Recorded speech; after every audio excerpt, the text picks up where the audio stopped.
Untuk teman-teman yang merasa terganggu dengan notifikasi pengingat dari snack video seperti ini, tepat sekali kamu sudah nonton video ini.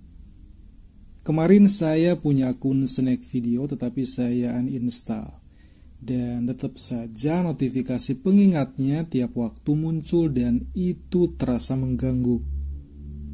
Nah, bagaimana cara menghentikan atau menonaktifkan notifikasi ini? Silahkan simak caranya. Teman-teman cari fitur kalender di handphone kalian.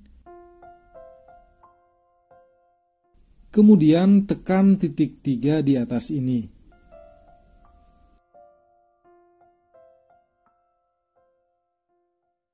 Lalu klik setelan.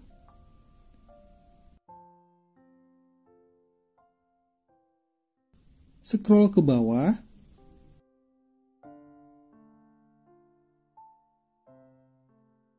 Pilih di bagian pengingat.